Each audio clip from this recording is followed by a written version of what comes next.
Hello again. Good evening from Metro Manila, the Philippines, Southeastern Asia. This month, we will mark a very sad anniversary, the 30th anniversary of the L'École Polytechnique or Polytechnic School or Polytechnic College, however we should translate that term, Massacre in Montreal, Quebec, Canada. A young, disgruntled and unsuccessful man, Marc Lépine, who blamed in his deranged mind his failures on women, especially feminists, in other words, those women who believe in gender equality on the women's terms, not the men's, stormed into the college and then killed, I think, over 10 students, all women. So let's read about it, and then I will summarize an essay of written by one of the survivors for The Conversation, which is a current affairs website of essays and articles meant mostly for Canadian readers. So, La tuerie de l'École Polytechnique. The École Polytechnique massacre, also known as the Montreal Massacre, was a mass shooting in Montreal at an engineering school affiliated with the Université de Montréal, so University of Montreal. 14 women were murdered, and a further 14 people were injured, 10 women and 4 men. On December the 6th, 1989, so it will be exactly 30 years ago this Friday, Marc Lépine, born as Gamil Rodrigue Dias Garbi, entered a mechanical engineering class at the École Polytechnique and ordered the women and men to opposite sides of the classroom. He separated 9 women, instructing the men to leave. He stated that he was fighting feminism and opened fire. He shot at all 9 women in the room, killing 6. The killings happened between 5:10 and 5:30 p.m. Lépine then moved through corridors, the cafeteria, and another classroom, targeting women for just under 20 minutes before turning the gun on himself. It still remains 30 years on as the deadliest mass shooting in Canadian history. In a search for a rationale since the attack, there have been debates over various interpretations of the events, their significance, and Lépine's motives. Many characterize the massacre as an anti-feminist attack representative of wider societal violence against women. The anniversary of the massacre has been commemorated as the National Day of Remembrance and Action on Violence Against Women. Other interpretations emphasize Lépine's history of abuse as a child, suggest that the massacre was simply the isolated act of a madman unrelated to larger social issues. Others have blamed violence in the media, as well as social issues such as poverty, isolation, and alienation in society, and particularly in immigrant communities. Others point to Garbi's exposure to his birth father's misogynist or hateful towards women attitude. The incident led to more stringent gun control laws in Canada. It also introduced changes in the tactical response of police to shootings, changes which were later credited with minimizing casualties at the 2006 Dawson College shootings. So who was Mr. Marc Lépine?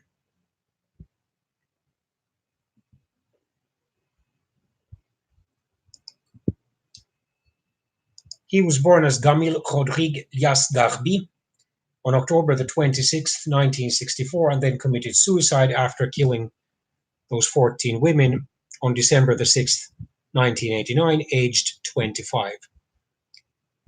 He was born in Montreal, the son of a Canadian nurse, Monique Lépine, and Algerian businessman Rachid Garbi. Garbi was abusive and contemptuous of women and left the relationship when Marc was 7, so in either 1971 or 1972, after Monique returned to nursing to support her children. Lépine and his younger sister lived with other families, seeing their mother on weekends. Lépine was considered bright but withdrawn and had difficulties with peer and family relationships. He legally changed his name to Marc Lépine at the age of 14, in other words, in 1979 or 1980, giving hatred of his father as the reason. His application to the Canadian Army was rejected, and in 1982 he began a science program at a college, switching to a more technical program after 1 year. In 1986, therefore aged 20 or 21, he dropped out of the course in his final term and was subsequently fired from his job at a hospital because of his poor attitude. He began a computer programming course in 1988 and again abandoned it before completion. Lepine twice applied for admission to the École Polytechnique but lacked 2 required compulsory courses. Lepine had long complained about women working in non-traditional jobs. After several months of planning, including the purchase of a semi-automatic rifle, so he must have had a gun license because already back in 1989, or whenever he bought it, Canada had quite strong or even stringent gun control laws. And apparently his mental disorders were not readily apparent, which was tragic. He entered the École Polytechnique on the afternoon of December the 6th, 1989, then killing those 14 women and then injuring 14 others.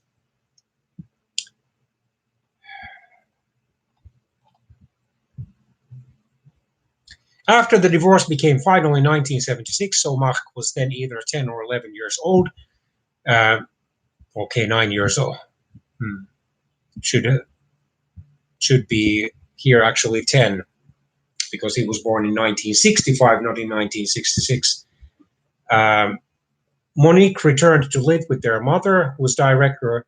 The children returned to live with their mother, who was director of nursing at a Montreal hospital.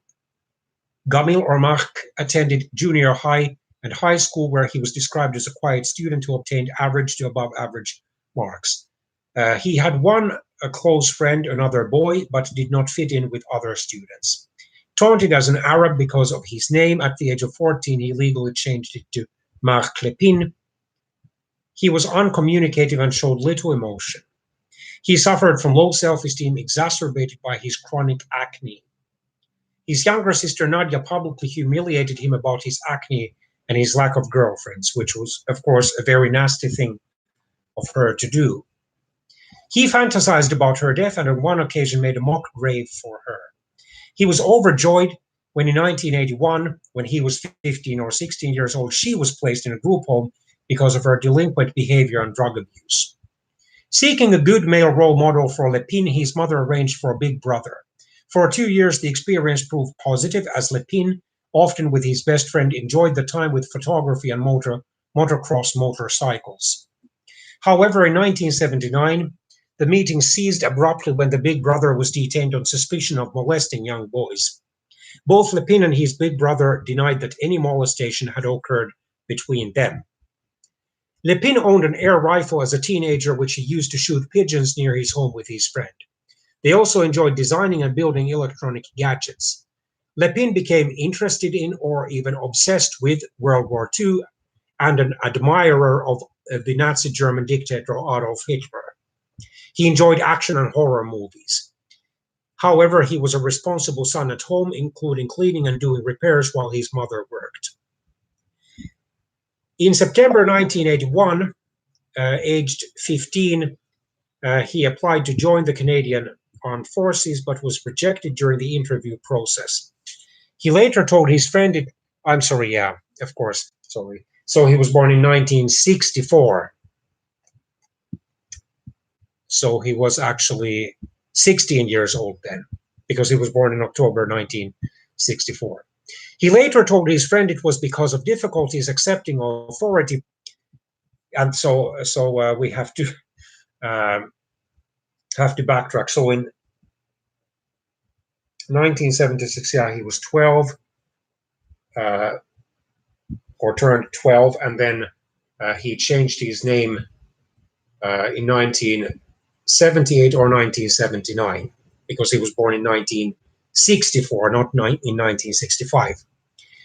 He later told his friend this rejection by the Canadian Armed Forces recruiter was because of difficulties accepting authority, and in his suicide letter noted that he had been found to be antisocial.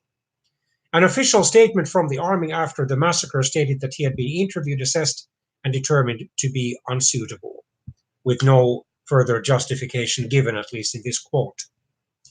In 1982, at the age of 18, he moved with his family to Saint-Laurent, closer to his mother's work and to Lepin's new cégep. He lost contact with his school friends soon after the move. And so started the 7 years which he described in his suicide note as having brought him no joy. In August 1982, aged 17, Lepin began a 2-year pre-university course in pure sciences at Cégep de Saint-Laurent, failing 2 courses in the first semester but improving his grades considerably in the second semester. He worked part-time at a local hospital where his mother was director of nursing, serving food and doing custodial work. He was seen as nervous, hyperactive, and immature by his colleagues.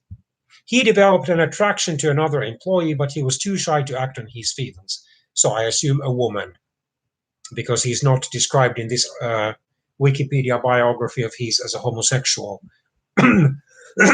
or even as a bisexual. After a year at college, he switched from the university destined science program into an electronics technology, a 3-year technical program geared more towards immediate employment. According to his teachers, he was a model student, quiet, diligent, and generally successful in his courses, especially those related to electrotechnology. However, in the fall of 1985, unexplainably or inexplicably, his grades dropped. And in February 1986, during the last term of the program, he suddenly and without explanation stopped attending his courses, as a result failing to complete his diploma. So he seems to have had some lack of perseverance and determination. He wasn't stupid by any means, but he lacked determination and perseverance and tenacity, it seems. Maybe his self-esteem wasn't high enough. Lepin moved out of his mother's home into his own apartment, and in 1986 he applied to study engineering at École Polytechnique de Montreal. He was admitted on the condition that he complete 2 compulsory courses, including 1 in solution chemistry. In 1987, he was dismissed from his job at the hospital for behaving aggressively, so this should have been a warning sign, as well as disrespectful towards his superiors and careless in his work. He was enraged at his dismissal, which, however, was totally justified given his misdemeanors and attitudinal problems, and at the time described a plan to commit a murderous rampage and then commit suicide. His friends noted that he was unpredictable, flying into rages when frustrated. In the fall of 1987, in order to complete his college diploma, Lepin took 3 courses, obtaining good grades in all of them. And in February 1988, he began a course in computer programming at a private college in downtown Montreal, funding his studies with government student loans. He moved into a downtown apartment with his old high school friend, and in the winter of 1989, so winter of 1988 to 89, so about 1 year before the massacre, took a cégep night course in solution chemistry, a prerequisite course for the École Polytechnique. He wanted a girlfriend but was generally ill at ease around women. He tended to boss women around and show off his knowledge in front of them. He spoke out to men about his dislike of feminists, career women, and women in traditional male occupations such as the police force, stating that women should remain at home caring for their families. Lepin applied again to the École Polytechnique in 1989. However, his application was rejected because he didn't have all the required courses. In March 1989, he again quit studying, this time the course in computer programming. But he performed well in the cégep course, obtaining 100% in his final exam. In April 1989, he met a university admissions officer and complained about how women were taking over the job market from men. So in August 1989, 4 months before the massacre, Lepin picked up an application for a firearms acquisition certificate, receiving his permit in mid-October. On November the 21st, 1989, so just over 2 weeks before the massacre, Lepin purchased a Roger Mini-14 semi-automatic rifle at a local sporting goods store. Between October and early December 1989, he was seen at least 7 times at the École Polytechnique, so he was planning the massacre. 4 days before the shooting on December the 2nd, 1989, he brought his mother a present, though it was several weeks before her birthday. He also brought a note and 2 bags of belongings, which she did not discover until long after the shooting. Le Pin had previously always been very punctual paying his rent, but had not done so in December 1989. A 3-page suicide letter was found in the pocket of his jacket. The letter was never actually officially published, but was leaked in November 1990 to Francine Pelletier and published in the newspaper La Presse, published in Montreal. In his letter, Le Pin claimed political motives, blaming feminists for ruining his life. Actually, he had attitudinal and other problems, and also a history of abuse as a child. He expressed admiration for Denis Lortie, who had mounted an attack on the Quebec National Assembly in 1984 for political reasons, killing 3 Quebec government employees. The letter also contained a list of 19 Quebec women whom Le Pin apparently wished to kill because of their feminism. He was buried in the Cimetière Notre-Dame-des-Neiges, or Our Lady of the Snows. Our Lady in Catholic theology, of course, refers to Virgin Mary Cemetery in Montreal, a few blocks from where he committed the massacre. The psychiatrist noted extreme narcissistic vulnerability. He was assigned by the police and interviewed Le Pin's family and entourage and had access to his letters and suggested that he may have had a serious personality disorder. However, since he was also a smart individual, he was able to hide it most of the time, as he chose the multiple homicide or suicide strategy, killing oneself after killing others, that is a characteristic of this disorder. And he fantasized about being powerful and successful, and he was highly self-critical and had difficulty dealing with rejection and failure. Feelings of powerlessness and incompetence were compensated for by a violent and grandiose imaginary life. Other psychiatrists suggested that Le Pin was psychotic, having lost touch with reality as he tried to erase the memories of a brutal and absent father, while at the same time unconsciously identifying with the violent manhood that dominates women.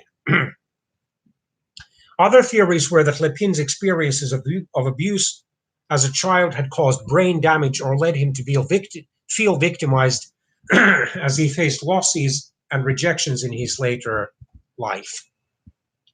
Others wondered if Le Pin's actions were the result of societal changes that have led to increased poverty, powerlessness, individual isolation, or increased violence in the media and in society.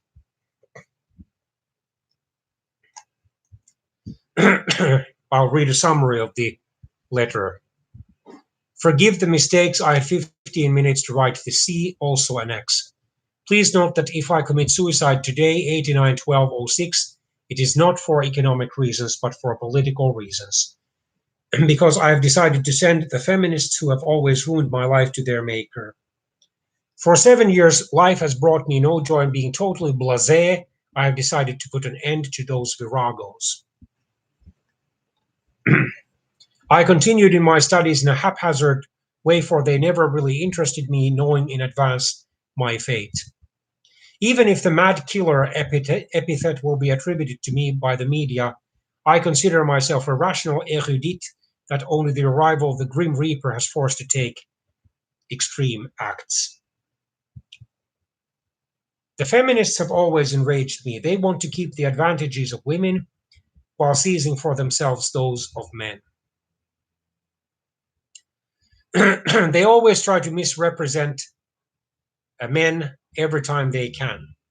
Thus, the other day I heard they were honoring the Canadian men and women who fought at the front line during the World Wars.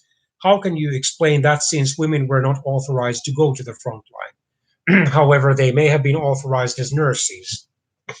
This would be my addition. Will we hear of Caesar's female legions and female galley slaves, who of course took up 50% of the ranks of history, though they never existed? A real casus belli, or case for war. Sorry for this too brief letter, Marc Lepin. And the note at the bottom. He nearly died today. The lack of time because I started too late has allowed these radical feminists to survive. Alea jacta est, or the die is cast. Now to the conversation. Kim Jones, Associate Professor, Chemical Engineering, Chair of the Ontario Network of Women in Engineering at McMaster University. 30 years ago, I was a teenage girl with a choice to make when a man killed 14 women at the École Polytechnique in Montreal. The women were innocent. The killer was angry that these feminists were in engineering school and he was not. Before that horrific day, I had been on the fence, so undecided about what to study in university, science or engineering. After the terrible events in Montreal, I was angry. I decided then and there that I was going to be an engineer. I'm proud that I did, but I've run quite an obstacle course. Women don't choose engineering because they are concerned it won't reflect their values or self-image. Women leave engineering at higher rates than men because they experience old-fashioned workplace structures and attitudes. And sadly, women continue to be harassed at work. I've experienced some of those things myself. As an undergraduate student, I worked at a series of co-op placements where I learned that what drives women out of engineering is not one major aggression, but an exhausting succession of unfortunate and irritating events. I remember when one supervisor gave me a third unwelcome hug. I stopped him by telling him it made me feel or made me uncomfortable. I was proud of myself and only later realized he stopped giving me interesting projects. I remember a male colleague openly describing to other men in the plant how he fantasized about seeing me strip at his desk. I told him he should be so lucky and everyone laughed. I remember feeling isolated, overlooked, and patronized, and for the longest time I thought it was just me. After graduating from engineering, my interest in science was rekindled, and I earned a master's degree in plant biology. This gave me an opportunity to pursue another passion and turn my back on the hyper-masculine culture of engineering. I returned to engineering and completed my PhD or doctorate in biomedical engineering, and today I am proud to be an engineering professor at McMaster University, and to have the chance not just to teach engineering, but to shape perceptions about who belongs in our field and how we should teach, learn, and work. I'm grateful for my supportive parents and loving family. And for those who have encouraged me professionally, these are the people who make me resilient.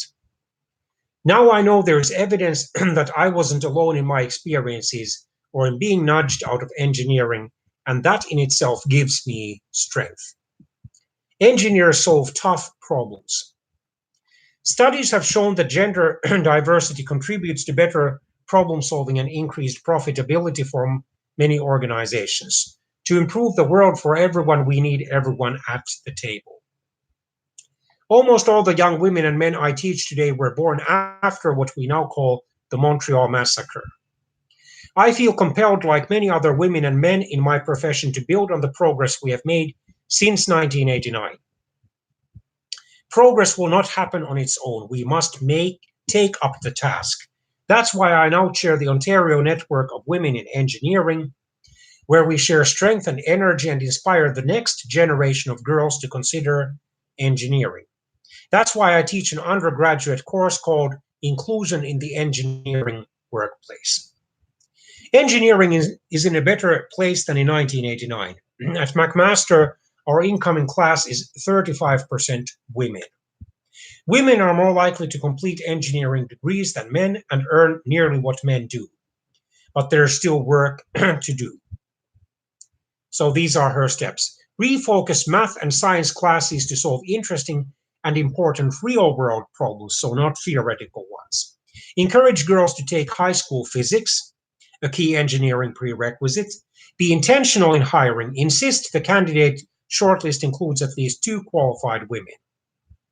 Create culture change. Put more than one woman on a team to maximize productivity. Invite women to collaborate on high profile projects. Seek and highlight women's expertise. Include women on panels and representations, and include women socially. Support parental leave and flex time. Teach your own children that engineering is for everyone. Something definitely to think about.